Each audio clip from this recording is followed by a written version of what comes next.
Carpal tunnel syndrome occurs when swelling within a tightly enclosed area of the wrist, known as the carpal tunnel, puts pressure on the median nerve that passes through it. Over time, this can cause progressive numbness, tingling, and weakness where the median nerve sends its branches to the palm and fingers of the affected hand.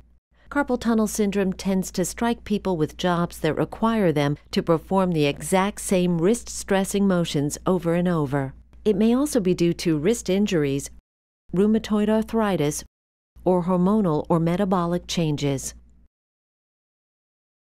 A tough band of tissue called the transverse carpal ligament stretches across the wrist, forming the roof of the carpal tunnel.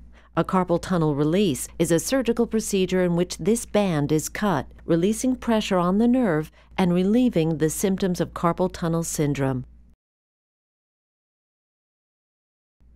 When you arrive at the hospital for the surgery, an intravenous line will be started and you may be offered a medication to help you relax. Carpal tunnel release can be performed under general anesthesia, which will put you to sleep for the duration of the operation, a regional nerve block, which keeps you numb from the shoulder down, or local anesthesia, which keeps your wrist area numb. An uncomplicated carpal tunnel release usually takes between 30 and 90 minutes.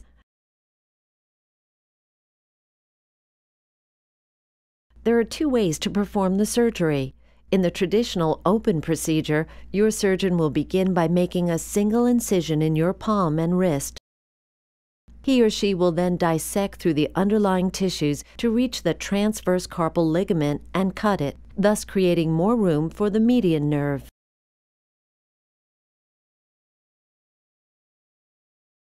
A newer, minimally invasive technique requires only 2 tiny keyhole incisions or puncture wounds rather than a single, relatively large incision.